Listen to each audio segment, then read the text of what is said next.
Ressonância.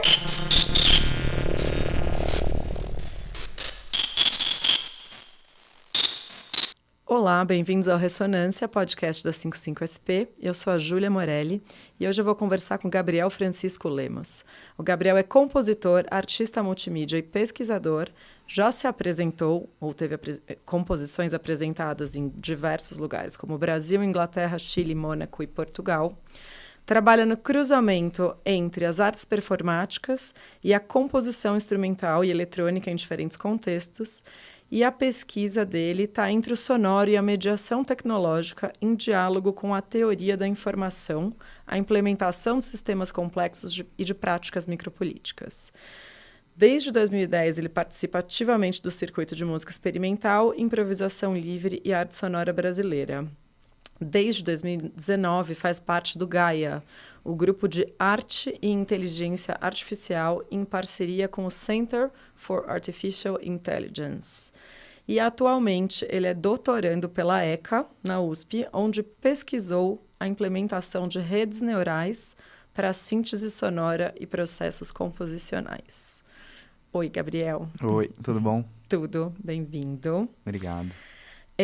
Eu quero muito chegar num projeto recente seu, que é o Riso, que se tornou um vinil, mas para a gente chegar nesse projeto, eu me considero leiga, imagino que muitos dos ouvintes também sejam. Eu queria que você explicasse um pouco do que é esse seu doutorado, implementação das redes neurais para sínteses sonoras e processos composicionais. Tá, beleza, vamos lá. Acho que tem duas coisas para mim que são muito importantes nesse doutorado. Uma delas é entender essa mediação tecnológica nos processos de criação. Tá. Então, desde uns bons anos já sempre faço composição usando tecnologias diversas, principalmente tecnologia eletrônica ou digital. E, enfim, desde 2019 para cá eu venho me interessando muito por ferramentas que usam aprendizado de máquina. E uma dessas ferramentas, uma dessas estruturas são as redes neurais, né? Que são é um sistema complexo de pequenos computadores que eles criam uma espécie de uma arquitetura assim, de conexões, que a ideia é simular um pouco como a nossa cabeça aprende as coisas. E aí o que é interessante disso é que você consegue ter essas arquiteturas tentando replicar padrões em diferentes informações. Então isso pode ser com imagem, pode ser com som. E aí no meu caso me interesso muito pela parte sonora. Né? E aí o que é interessante é como que essas arquiteturas elas estão tentando aprender esses padrões e elas conseguem emular determinados sons. Então, nesse sentido, para mim é muito interessante pensar como que isso pode ser incorporado para gerar material de composição, né? Para fazer peças, obras sonoras, mas tem algo que é mais profundo, assim, para mim, em certo sentido, que é essa interação homem-máquina, como que ela interfere na maneira como eu penso as composições, né? Então, é uma colaboração muito intensa, assim, porque você acaba sendo influenciado pela maneira como ela funciona. Como ela te retorna o que você ensina para ela. Porque, no fundo, você está ensinando a máquina a compor a música. A compor o material, né? Porque tem uma coisa meio frustrante, às vezes, desse trabalho todo. Sim. É que você acha que você vai ensinar ela e ela vai te dar o negócio pronto, assim. Só Sim, que o que é legal dela é isso. Ela produz um monte de horas e horas de áudio, se você quiser. Se você tiver tempo e processamento para fazer isso. Só que depois você tem que editar tudo, né? Tem que ficar olhando esse material e editar, porque às vezes surgem coisas bizarras que não dá para usar. Enfim, você tem que realmente caçar dentro daquilo que ela consegue sintetizar coisas interessantes para compor. E aí, nesse sentido, eu acho que tem uma ressonância muito grande com o meu processo independente do meio, assim, que é uma coisa que é muito cara para mim, que é esse processo de montagem, né? Então, para mim, composição é muito um processo de montagem meio cinematográfica mesmo, assim, você tem um monte de material de filmagem, depois você tem que sentar na ilha lá de edição e montar aquela parada. Então, isso é uma coisa que também consigo manter de um processo criativo que existe, independente de ser redes neurais, né? Para mim, que é esse método, enfim. Eu consigo manter isso e, ao mesmo tempo, consigo entender uma certa influência muito grande dela na forma que eu penso uma composição ou o assunto que está implícito naquela composição e tal. E aí uma pergunta, você pode fazer como você quiser. Você pode escolher um instrumento, você pode escolher um barulho, você pode dizer qualquer coisa para ela compor. É essa Sim, ela tem essa abertura grande, só que ela tem uma restrição também, algumas restrições bem rígidas para esse processo. Então, por exemplo, tem 2 coisas que são muito importantes, 3 etapas assim, que são muito importantes nesse processo todo e que eu considero como parte da composição em si, né? Uma delas é você criar o dataset ou criar o conjunto de informações que eu vou ter que alimentar essa rede neural. O outro é o processo de treinamento em si, que ele é meio laborioso, assim. E depois tem o processo de síntese, né? Que ela gera o som e a edição desse material. Então, na primeira etapa, que é o dataset, o ideal é você ter no caso sonoro, você ter uma pasta lá de pelo menos meia hora, 1 hora de áudio, de alguma coisa mais ou menos coerente, digamos assim. Então, tipo, fazer uma síntese de voz, é melhor você sintetizar a voz de uma única pessoa do que de 5 pessoas diferentes, homem, mulher e criança. Porque ela vai ter dificuldade de achar uma coisa que une todas essas vozes. Ela vai tentar, isso pode ser algo legal também, porque você cria uma voz meio híbrida e esquisitona, mas pode acontecer que no processo de treinamento ela não consiga treinar muito bem, então ela não chegue numa síntese muito legal. Mas isso pode ser incorporado esteticamente, né? E eu acho que isso que tem a ver com o doutorado, né? Voltando para a pergunta, tem muito a ver com o doutorado, que é o quanto que essas limitações e esses ruídos e esses pontos cegos no processo todo dessa tecnologia que ela é implementada como uma tecnologia de controle, de eficiência, de resolução de problema. Então, como pegar esse erro, esse ruído e incorporar esteticamente, né? E entender como isso pode também ser algo que diz algo sobre a composição e sobre a tecnologia em si, sobre a mediação, sobre esses assuntos de otimização da tecnologia, de racionalização e tudo mais, né? Então, você tem o outro lado também. Tá. Quando você fez agora, recentemente, essa residência artística na Ibitu, foi em 2021, né? Foi ano passado. 2021 como se fosse um passado remoto, isso mesmo, ano passado, 2021. Agora eu também fiquei com você. A gente vive nesse ato da eterna pandemia. Tudo que aconteceu entre 2020 até agora, eu fico meio assim, de citar, incerta com as datas. Sim. E, bom, lá você desenvolveu, né, o seu trabalho de artista, não foi só sonoro, você, né, fez colagens, fez a lecture performance, né, que é uma performance lida, né, com uma conversa. E aí você estava ensinando uma inteligência artificial a rir, né, não era a dar risada. Sim. Aí você usou um modelo de linguagem autorregressivo, conhecido como GP3. Explica o que era isso, assim, para a gente começar a entender como você ensinou a máquina a rir. Né? A rir. Tá. Esse projeto é um projeto meio extenso, assim, ele tem várias camadas, vários momentos, né? Então, quando eu entrei na residência, eu estava já muito em diálogo, ainda estou muito em diálogo com um parceiro que é o Ilê Sartuzzi, também um grande artista. A gente estava, desde a pandemia, conversando sobre montar uma espécie de uma ópera, enfim, a gente estava com várias ideias, ainda está meio elaborando tudo isso. Legal. E é uma ópera que, no segundo ato, ela fala um pouco sobre comédia, sobre o humor como um formato. E aí rolou a oportunidade de ir para a residência, e como a gente estava conversando pela pandemia, a gente nunca parou para trabalhar juntos, né? Aí eu falei, vamos pegar essa oportunidade e tentar fazer alguma coisa, enfim, colaborativa e tal. E aí, em conversa, a gente, enfim, o próprio Lê que trouxe uma imagem que foi muito forte, assim, para os dois, que é, e se a gente, sei lá, criasse um personagem da ópera que fosse uma cadeira que risse, assim. Só que não tem ninguém ali e tal, né? Tá. E aí a gente ficou com essa ideia na cabeça, pô, vamos articular isso aí. E aí, nesse processo todo, eu fiquei meio pensando, tá, não, essa imagem é legal, é um objeto interessante, né? Você tem uma cadeira que ri, não tem nada, ali tem uma fantasmagoria ali, mas seria muito esquisito se fosse uma risada humana gravada saindo dessa cadeira. Aí eu propus, né, falei, pô, tô com minha pesquisa no doutorado, enfim, sintetizando essas coisas aí e tal, não sei o quê, e se a gente fizesse uma espécie de uma risada meio híbrida, que fosse da ordem do artificial, né? Da ordem do próprio objeto, da relação objeto no sentido de algo inanimado e tal, mas tensionando para esse animismo, né? Aí começou o projeto meio aí, a partir dessa imagem, desse objeto, né? Dessa obra que acabou sendo feita durante a residência. Tá. E aí é isso, eu pensei esse dataset foi justamente uma primeira tentativa que eu também entendi um pouco essas limitações dela, assim, porque o dataset ele é composto de 1 hora de gravações de risadas de criança, mulher, homem.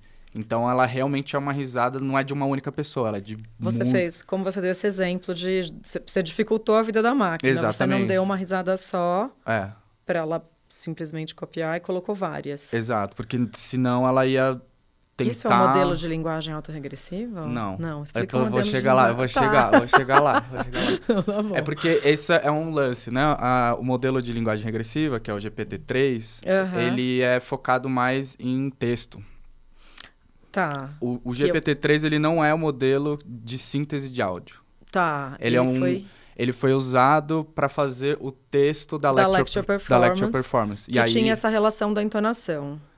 A coisa da entonação, ela é já uma parte minha de olhar o texto, né? A leitura de um texto como uma interpretação musical também, né? Como performar esse texto, né? E aí, como eu venho dessa formação de compositor e tal, Sim. Eu falei, vou fazer essas mudanças de entonação. E aí o texto, ele foi co-escrito com o GPT-3. Com o GPT-3. Porque o GPT-3, ele é uma rede neural. Tá. Só que ele já é uma rede neural treinada a partir de textos da internet. Da internet inteira, em tese. Assim. Ela constante, ela tem esse acesso, ela foi treinada para prever quais seriam as palavras mais prováveis de serem colocadas numa frase a partir de uma frase que você dá para ela. Então, você dava uma frase e ela te devolvia... Ela então, me devolvia esse texto é um texto co-escrito. Ele é seu e da máquina. E da máquina. E aí, junto disso, eu organizei essa lecture performance de maneira que você também vai escutando essa risada emergindo no processo de síntese, né? E aí ficava a questão, mas e sobre o que eu vou falar nesse texto, né? Aí eu comecei a pensar muito na ideia de humor e do absurdo, né? E como isso também está ligado com toda uma história da psicanálise, enfim, a risada também como algo que aponta para o absurdo, para aquilo que está para além da racionalidade, está pro inconsciente, que eu acho que opera numa chave interessante com a maneira como eu estou tensionando esses modelos também, né? Então, se as inteligências artificiais elas tentam convergir para uma racionalidade, para uma eficiência, e elas estão para a racionalidade, o que seria um inconsciente desses processos maquínicos, né? O que seria, por exemplo, uma máquina neurótica, por exemplo. Já que a ideia é fazer uma inteligência artificial que emula o pensamento humano, é impossível você dissociar o pensamento humano da irracionalidade, dos traumas, né? Do inconsciente. O riso É exatamente isso. Sim. O riso, ele é, muitas vezes, um indicativo dessa outra dimensão. Exatamente, né? Seja ela, às vezes pode até ser de neuras, né? O famoso rindo de nervoso. Exatamente, o kkk crying, né? Exatamente, o kkk crying, isso aí. E eu acho que isso que me animou muito nesse trabalho todo, assim, né? Então, tem, obviamente, um lado meu, né, das pesquisas acadêmicas que estava interessado nos aspectos técnicos, mas tem meu lado artista, assim, que é mais forte, que ele fica querendo tensionar e olhar pro outro lado das coisas, assim, né? E aí, esse trabalho, ele convergiu nesse formato muito louco, que é lecture performance, né? Então, fato de você ter uma palestra performática, você tem também uma possibilidade de brincar com diferentes vozes nesse texto. Então, tem textos, parte do texto que é mais teórica, assim, mais sisuda, tem outros que são mais humorísticos, e sempre falando sobre humor, sobre esse processo todo. E na palestra performance, a leitura era toda sua, ou tinha uma parte de máquina? A leitura era minha, tá. e ela também surgiu como uma espécie de uma contingência, assim, no período da residência, porque eu fui convidado para fazer a performance na exposição Máscaras, da Miriam. É Miriam? É Miriam. Como é que... Deixa eu tentar lembrar o nome. Era Máscaras, Fetiches e Fantasmagorias. E aí você fez a palestra performance como resultado da residência.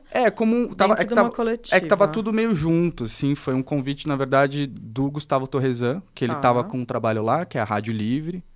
E aí ele falou, pô, tem essa Rádio Livre, que é um trabalho, e a gente ativa esse trabalho dentro da exposição, né? Ai, tá vendo como os humanos são mais legais, exatamente, do que as máquinas? Esse é o lance. Que bom, né? Que bom.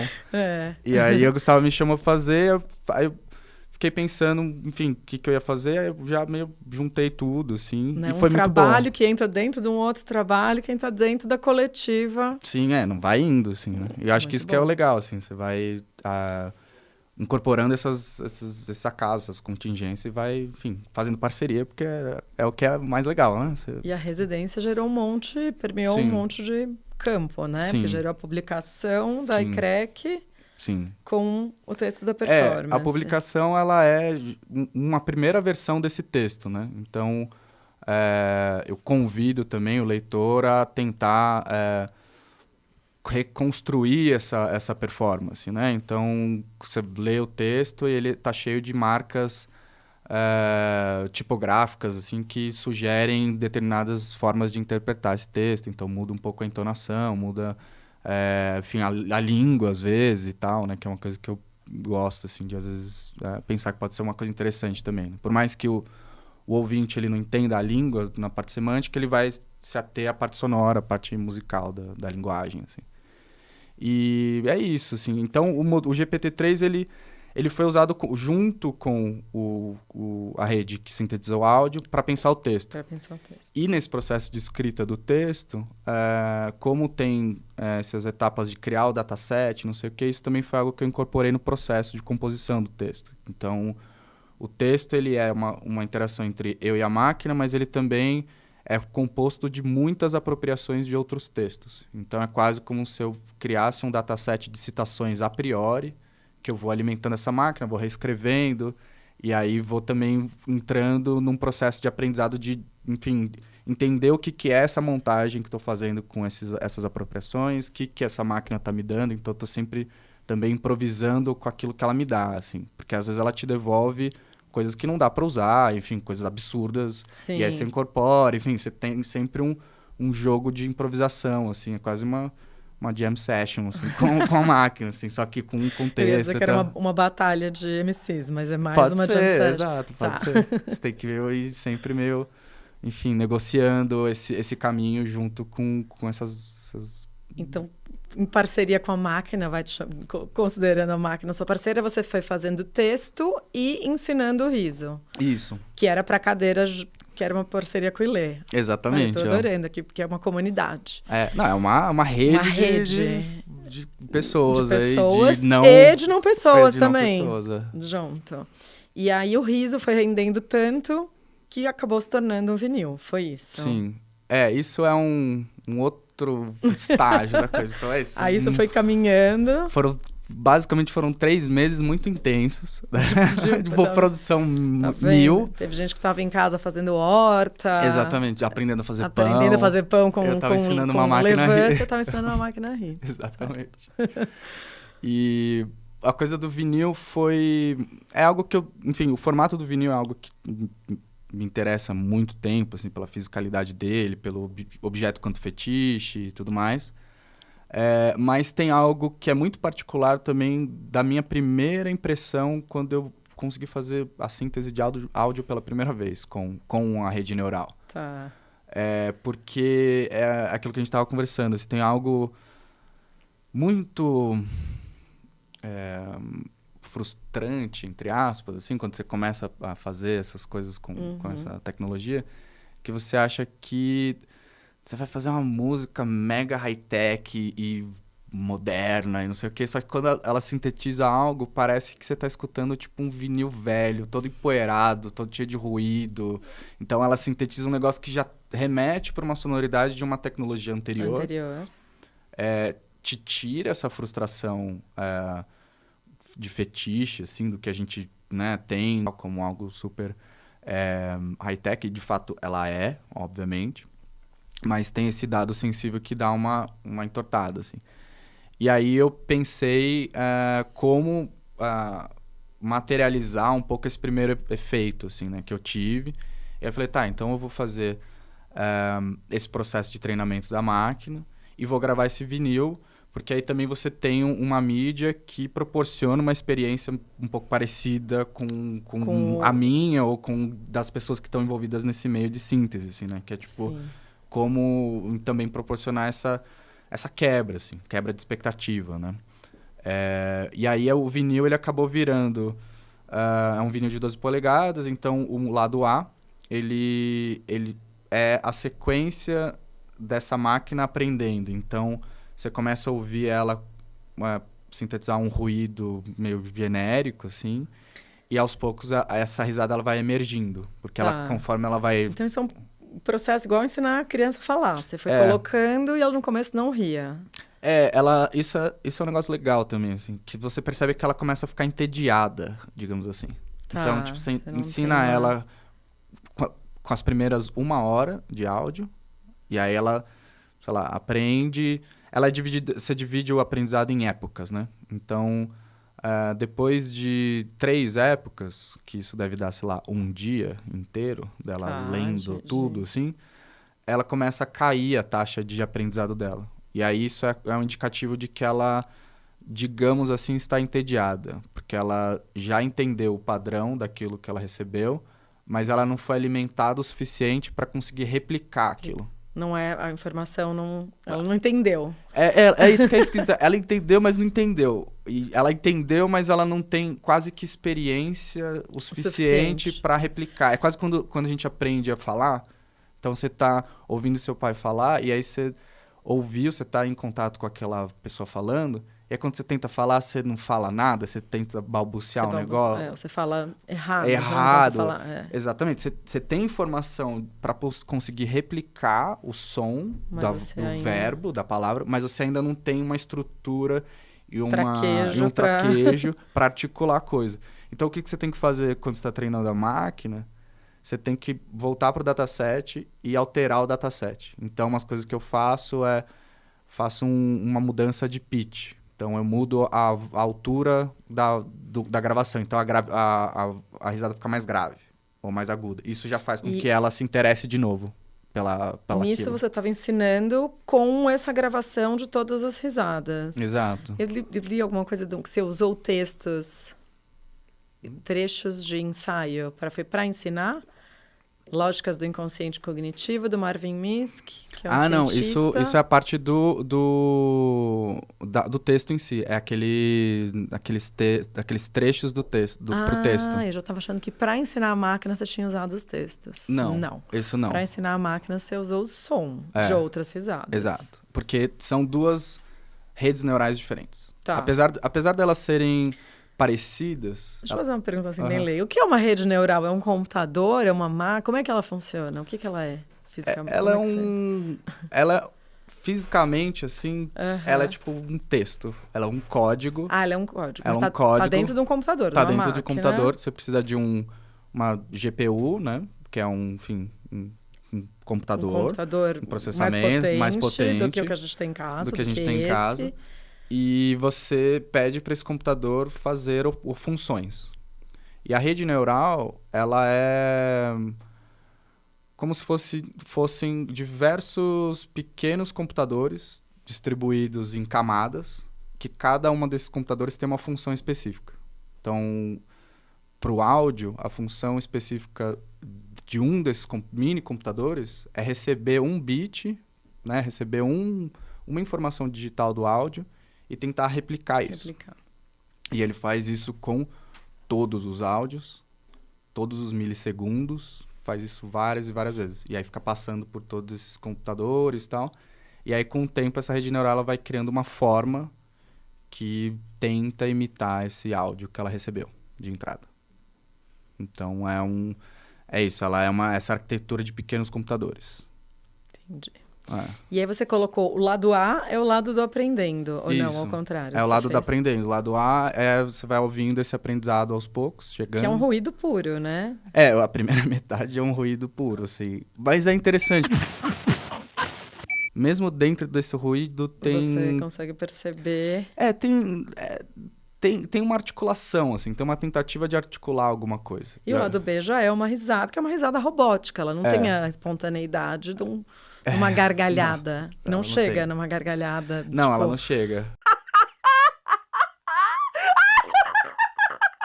Sensível, de verdade, humana. Não, ela não sempre... vai. Nunca vai chegar. E tem um negócio que é curioso, assim, que eu acho que tem a ver com a dimensão do absurdo e do humor, né? Que é esse lado dúbio, no sentido que às vezes a gente ri com maldade e às vezes a gente ri com amor, Sim, né? Tem uma a coisa gargalhada assim... tem tons, pode ter tons completamente Exato. diversos. E opostos. E opostos. E quando você escuta essa risada da máquina, você não sabe muito bem se ela tá rindo, se ela tá engasgando, se ela tá morrendo, se ela tá...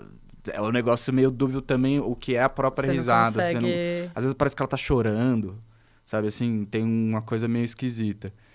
E é algo também que, fazendo esse processo de síntese, me caiu uma ficha, assim, também. De perceber o quanto que a gente tem na nossa cabeça um ideal de risada que é a gargalhada. A gargalhada. E, na verdade, a risada em si, ela é tipo a gente engasgando com ar, respirando. É um negócio esquisito, né? A risada em si é uma coisa que ela parece um ataque epilético às vezes, sabe? Assim, ela é muito mais ruído do que, de fato, a gargalhada que a gente tem na nossa cabeça, assim, Sim, imaginária. Imaginária. Então, isso é uma coisa que as redes neurais são muito potentes em fazer, que é reconhecer esses padrões que são muito recorrentes, né? No dataset, no input delas. Então, isso acabou também ficando muito claro, assim, o quanto que o ruído e essa coisa dúbia da risada fica presente, ela emerge também pra frente, assim. Fala um pouco mais do seu trabalho como artista e compositor. Você sempre esteve mais próximo vou dizer assim, você me corrige, do ruído do que do som usual, certo? Uhum. A sua pesquisa. Sim, sim. Né? A gente teve uma experiência juntos que foi a do Bloco Ruído. Sim. Não sei se vocês seguem fazendo ou não. Acho que agora a gente não tem nem carnaval, né? A gente deu uma parada aí. Da pandemia deu uma interrompida. Aí eu queria que você falasse um pouco do seu processo de composição com música e outros trabalhos. Claro. Bom, eu tenho uma formação dupla, né? Eu sou formado em artes visuais, na Belas Artes. Sou da geração do Jaime, do Escobar, da Isa, de todo mundo. Só que depois eu fui fazer composição e regência na Unesp. Fui também com um foco muito grande em trabalhar com eletroacústica, música eletrônica e tal.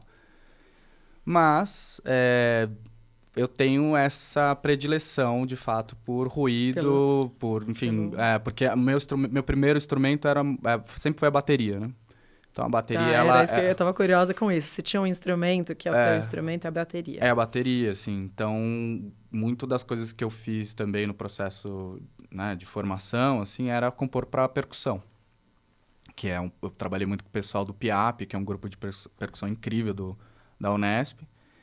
E é isso também. Usando música eletrônica também sempre tem uma predileção muito grande pelo ruído, porque ele é esse lugar... Ele é esse som dúbio, ele é esse som que pode ser sublime e lindo, quanto ele pode também provocar, enfim, situações controversas. Sim. E sensações conflitantes. Conflitantes, sim. E isso é uma coisa que me agrada muito.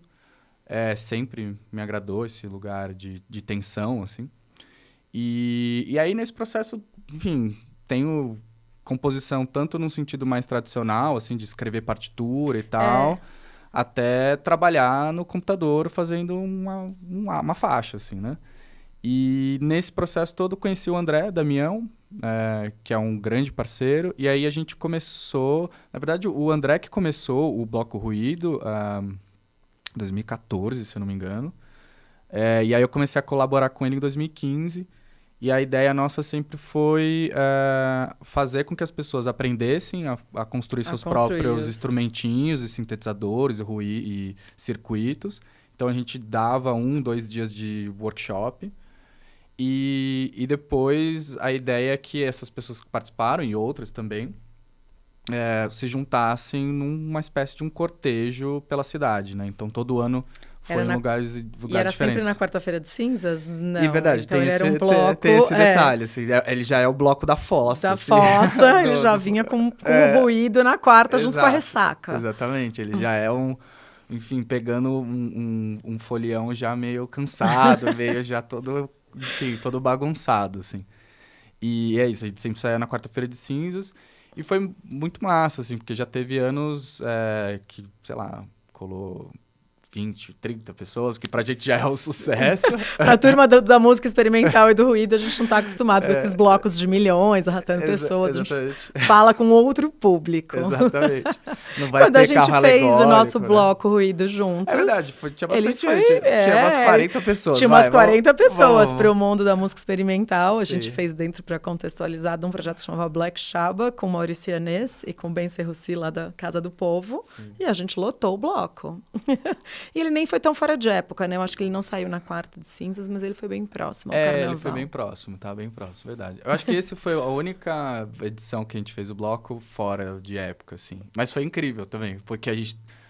Talvez foi a primeira vez que a gente chegou mais próximo de ter um carro alegórico, né? Que a gente tinha um carrinho de mão que a gente puxava umas caixas de som e tal. Sim. Então ele tinha mais potência do que quando a gente fazia antes, assim, que era uma coisa mais... realmente mais... fragmentada, assim, e tal. Então, o Bloco Ruído, ele é um projeto também, mais uma dessas parcerias, assim. E... o que mais, assim, que eu posso dizer? Queria te perguntar também, você tá tão dentro aí da inteligência artificial, né, estudando todo esse processo, mas você tem sempre as parcerias humanas aí, muitas no trabalho. Uhum. Óbvio, eu tenho certeza, essa é uma pergunta que eu já imagino a resposta, que a inteligência artificial não cobre a parceria humana. Sim. Mas se você acha que é uma coisa da música ou é uma coisa do seu trabalho como artista, assim, de incorporar sempre, né? Tem o André Damião no Bloco Ruído, aí você trouxe o Ilê, que na verdade nem é tão diretamente ligado à música, né? É um trabalho mais de artista mesmo. Sim. Da importância dessas parcerias aí nos trabalhos. Sim. Isso é uma coisa que eu acho que vem da minha formação na Belas Artes, com a geração que foi a minha, né? Que é a geração do Jaime Laureano, do Escobar, da Isa Righelli. Eu acho que é uma coisa que tem muito a ver com esse primeiro período de formação nas artes visuais, né? E óbvio que isso também se desdobra na parte musical, porque é da dinâmica da música. A dinâmica da música necessariamente é mais de parcerias. A das artes visuais, realmente, você se referiu a uma turma que é de parcerias. Exato. E a gente era uma turma, assim, que teve uma grande influência muito da estética relacional. Então, que é uma coisa que animou muito o começo da gente se entender como artista, assim. E meu primeiro, enfim, trabalho de artista era num coletivo que eu tinha formado com a Isa, com o João e tal, com o Ronan Cliquet, e chamava Repartição Pública. E a nossa ideia sempre foi, enfim, criar meios institucionais que dessem licença poética para as pessoas fazerem, entrarem no jogo da arte, assim, porque a ideia sempre foi um pouco, quanto mais gente, melhor, sabe, assim? Pois é. Então, acho que as parcerias são algo que vem desde o começo da minha formação, da minha carreira. E aí, na música, isso ficou mais acentuado ainda por conta do meu começo na parte da música experimental também, que vem pela improvisação livre. Era uma época que a gente ainda não tinha o cenário que a gente tem hoje, né? E eu comecei tocando com o Rômulo Alexis, e o pessoal da SPIL, né, que era a Orquestra de Improvisação Livre. E isso era uma coisa que foi muito forte, assim, que é essa noção de você estar improvisando coletivamente, sem nenhum tipo de estrutura, e você depende muito dessa negociação em tempo real. E aí isso ficou cada vez mais, enfim, forte, assim, para mim, né, na minha formação. E é isso, com o tempo a gente vai fazendo as coisas, enfim, conforme elas vão aparecendo. Acho que a gente vai achando parcerias que funcionam melhor para certas coisas, outras para outras pessoas para outras coisas. Acho que tem algo que é interessante para mim, que é o quanto que a gente é contaminado pelo outro e o outro contamina a gente nesse processo. Sim. E aí esse outro pode ser uma máquina. Exato. Atualmente está sendo, né? Acho que todo mundo também essa teve contaminação de máquina agora. Não, e acho que é uma coisa que ficou muito presente para todo mundo na pandemia, né? O quanto Sim, que a gente tá foi atravessado. Degraus acima, mas a gente foi atravessado. Não, todo mundo foi atravessado e percebeu assim, cara, eu não sei vocês, mas eu fiquei em alguns momentos, eu não sabia muito bem distinguir assim, o que é a máquina que está sendo humanizada ou eu que estou virando máquina, né? Você tem uma coisa ali que começou a ser meio esquisita, assim. E eu acho que tem muito a ver também com o fato da gente não ter a presença do outro humano que nem a gente tinha antes da pandemia. O contato, né? O contato. Porque a presença a gente tinha via a máquina, muito, quer dizer, claro. Né? Exatamente. Alguns estavam em casa com uma família toda, alguns mais sozinhos, enfim. Exato. Então acho que tem muito dessas dinâmicas, assim. Voltando no disco um pouco, toda a parte visual, capa, também tem um parceiro, né, envolvido? Sim, sempre. Boa. Necessário. Conta um pouco mais, ficou super interessante. O projeto gráfico e todo o projeto do disco em si, assim, né, do formato todo, ele foi feito junto com o Andrei Coens, desculpa. E que é um artista também, pintor, designer, programador, enfim, cara completo. E a gente começou esse projeto a partir de uma imagem também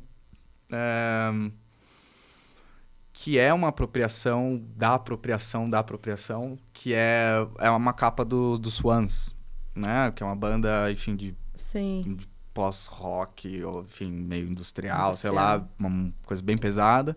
E o primeiro álbum deles é um sorriso, é uma arcada dentária sorrindo, que é uma citação do trabalho do Beckett, né? Que é aquela boca que fica balbuciando e blá, blá, blá, não sei o quê. E isso pra mim sempre foi uma coisa, uma capa incrível, assim, icônica. E aí nesse projeto do vinil eu falei, eu quero entrar nesse jogo aí de plagiar o Beckett. e aí eu falei, vamos pensar uma boca, só que na condição de boca que a gente tem também nesse projeto, que é uma boca artificial, assim. Então ela é um modelo 3D de uma arcada dentária, sem gengivas, sem boca nenhuma, sem contorno, né? Então ela é também um objeto quase que descontextualizado, só que ao mesmo tempo não, né? Porque claramente você remete a um sorriso, a uma boca aberta, enfim.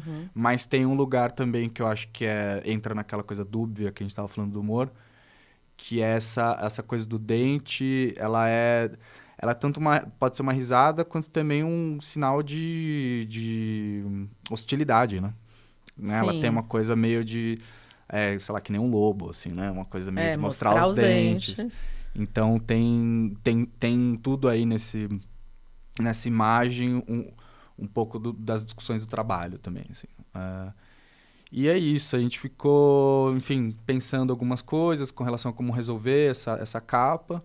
A gente chegou nessa identidade do amarelo e tal, não sei o que, do azul. E foi tudo junto, né? Então... O texto já estava acontecendo também, o texto da Lecture Performance já estava rolando. E aí a gente pensou em incluir o texto também. Então, então o texto também é parte do encarte do disco. Você tem a possibilidade de ler um pouco sobre o humor. Sobre o humor. Enquanto você está vendo uma máquina tentando rir, né? Ou escutando uma máquina tentando rir. E é isso. Uma outra coisa também que foi muito massa e que foi algo que o próprio Andrei sugeriu no processo... que ele gosta muito, enfim, a gente gosta muito da representação do espectro do som, né? Então, quando você escuta um som, você pode jogar numa representação gráfica que ele mostra as frequências disso. E é super bonito, assim, tem uma coisa visual muito forte, assim. E aí a gente ficou pensando como incluir um pouco algumas experimentações visuais desse espectrograma. E aí o Andrei sugeriu uma resolução que é super bonita, assim, que é, em vez de a gente olhar o som de maneira linear no tempo, ele jogou num círculo, e esse círculo ele meio expande, assim, a partir de um centro dele. Então, as frequências que a gente geralmente ia escutar lineares, né, na representação do espectrograma, ela tem uma base que é circular, e ao mesmo tempo, saindo de um ponto de fuga, tem essas frequências meio expandindo, assim, para fora. Então, Olha, vira curiosa. uma espécie de uma mandala. E a gente consegue ver isso dentro do trabalho no Bandcamp? Não, isso vai ser uma coisa gráfica. Tem no link no site. Ah, tá no site tem lá os encartes. Então, tem 2 experimentações com essa representação circular. Tem o texto e também tem o link lá para ouvir o vinil. Então, esse foi um projeto bem bacana, assim, porque o Andrei, como ele é um artista visual, pintor, programador, não sei o que e tal, a relação entre nós, assim, de jogar a ideia e voltar e propor soluções foi muito fluida, assim, muito rápido. Tanto é que a gente resolveu esse projeto, sei lá, em uma semana. Foi um negócio meio, assim, vamos fazer essa parada acontecer. E o projeto existe digital, por enquanto, sim. Mas está caminhando para o objeto, que também é um fetiche aqui do meu lado, sonoro do vinil. Sim. O projeto, ele tá no SoundCloud, no meu SoundCloud. Dá para ouvir o lado A e o lado B inteiro. Vou colocar o link aqui no podcast quando a gente... para as pessoas acessarem. Legal. Escutem. E a ideia é isso, fazer eventualmente uma tiragem desse vinil, né? Como também foi uma coisa muito recente, a gente ainda tá tentando entender. E é isso, né? Tá rolando várias complicações de material, né? De matéria-prima. Aqui no Brasil, o pessoal tá tendo dificuldade. Filas imensas para produzir vinil. Exato. Que bom, né? Também. Sim. Mas e legal que agora a gente tem produtores também, né? Tem mais de uma opção aqui para prensar vinil, que é uma novidade, né? Exato. A gente sempre ficou refém de uma opção só. Exato. E eu acho que eu consegui fazer, né? Uma primeira prensa única. Existe uma PA. Você fez é um dub plate? Não, ele é o de acetato, que o pessoal fala. Eu fiz com o Bruno. Com o Bruno, Vinyl Labs. Do Vinyl Labs, o Vinil Brasil, né? Ele deu uma mudada no nome. Mas que é um lembro. Parceirão e faz possível aí muito dos vinis de artistas que não tem essa, né? Não consegue imprimir 250, 300. Exato. Que é uma grana aí de investimento. Sim. Mas aí o Bruno, ele fez essa primeira impressão. E é curioso, assim, porque depois começa a ficar muito claro também. E é gostoso de ver as conexões com essa parte das artes visuais, assim, né? Você faz um único vinil... E é quase como se você fizesse uma PA, uma prova de artista, assim, do vinil, né? Eu sempre, né, lido com eles como um objeto sonoro. Eles são... Até porque a qualidade é diferente da prensa, mas é muito especial. Sim. E aí eu consegui fazer essa PA, digamos assim. E aí você fez todo o projeto gráfico também numa PA. Ele tá numa PA, exato. A gente conseguiu imprimir tudo, montar o encarte. Então, bora viabilizar, gente. Tá feito, assim. É só botar na prensa. Tá tudo feito. Tá tudo no gatilho, esquema. No esquema para prensar. Sim. E, bom, é isso, né? Eu acho que essa risada rendeu muito. Assim. A risada rendeu muito. Para finalizar, queria te perguntar, eu não vi esse registro, saber se a gente consegue acessar em algum lugar. A cadeira rindo existe fisicamente? A cadeira rindo, ela existe fisicamente, mas a gente não fez um bom registro dela, infelizmente. Mas ela existe, ela pode ser refeita e mostrada em algum momento. Sim. Isso é uma coisa também que, enfim, a gente não comentou muito, mas... o projeto da cadeira é muito legal também, porque quando eu montei lá na residência, né, no fechamento da residência, eu fiz lá uma exposição e tal, e eu tava com o vinil pronto, eu tava lá com meus trabalhos e tal, e a cadeira, e aí uma coisa que a gente ficou pensando era como fazer a cadeira rir de fato. E aí eu fui atrás de uns falantes, que é uns falantes que a gente usa no bloco ruído. Sim. Que é um falante que ele faz as superfícies das coisas vibrarem. Então, você coloca esse falante em qualquer, sei lá, numa madeira, por exemplo, vai parecer que a madeira está vibrando, assim. Então, a gente colocou esses falantes na bunda e nas costas da cadeira. E a cadeira meio vibra de tal forma que você não sabe onde está saindo o som, né? O som está saindo da própria cadeira. Sai da própria cadeira. E isso foi um negócio legal, assim, que algumas pessoas no encerramento da residência sentavam na cadeira. Você podia sentar na cadeira. Era uma cadeira existente? Não, vocês ela era uma cadeira que a gente pegou de uma cadeira antiga de cinema. Tá, uma poltrona de cinema inteira de madeira, super bonita, assim. E aí o vinil estava pronto, e aí o que eu fiz foi fazer o vinil tocar a cadeira. Então você tinha também... Essa era uma ideia que era legal, assim, de pensar o projeto da ópera com o Ilê é um projeto sem atores. Então a gente sempre está pensando em cenas que os objetos são os atores. E aí nesse cenário da cadeira e do vinil é quase como se tivesse um dueto, assim, né? Então você tem o toca-disco lá rindo, né, passando a risada, e a cadeira rindo. Só que não tem ninguém rindo fisicamente e tal. Mas, quando as pessoas sentavam, e isso é uma coisa que a gente não preveu, na verdade. A gente inicialmente não preveu para as pessoas sentarem. Era para ser uma coisa quase para você ver e você andar no espaço e tal. E as pessoas começaram a sentar e começaram a ficar meio... Isso aqui, tal, tem um negócio vibrando aqui e tal. E isso foi um negócio legal, assim, porque ativou uma coisa que está no texto, que é essa dimensão do riso como algo que te possui. Sabe, assim, às vezes, quantas vezes você já não se pegou rindo de uma coisa que você não devia rir. Ou rindo da risada de alguém, né? Eu tenho um amigo que tem um problema, eu não posso ir a uma reunião com ele, o Fábio. Porque ele dá uma risada, eu já olho pra ele e começo a rir. Exato. Então, você tem essa dimensão do riso que ele é algo que te possui, né? Sim. Ou uma ideia, ou uma outra risada aquele que te possui. famoso rir de alguém que caiu, né? Meus filhos esses dias falaram, não, aí ela caiu, mãe. Eu falei, mas você riu? Primeiro eu perguntei se tinha machucado. Quando ela disse que não, eu ri, né? Tá na gente. Exato. Você não tem controle, né? É um negócio que realmente ele te possui, assim. E isso meio surgiu no contexto do trabalho também, com essa interação com as pessoas e os objetos. E é isso, assim. Então, você tinha também essa dimensão meio teatral do corpo presente também, assim. Seja ele presente como uma fantasmagoria sonora, assim, na risada, sem nenhuma pessoa sentando, ou esse corpo também que é possuído por por um objeto que está animado e que possui o corpo humano. Uhum. Então, volta também um pouco para aquelas questões que a gente estava falando, assim, né? Do quanto que a gente é contaminado pela máquina, pelos objetos e vice-versa. Então, tem essa dinâmica presente no trabalho. Maravilha! Muito obrigada. Obrigado a você. Espero conversar de novo ou poder ouvir o disco físico. Nas lojas. Nas lojas, exato. Na Virgin mais próxima. Na Virgin mais próxima, ter disponível na 55SP junto com os outros discos e tudo mais. Sim, será um prazer. Maravilha. Até a próxima. Muito obrigada, Gabi. Obrigado a você. Até mais.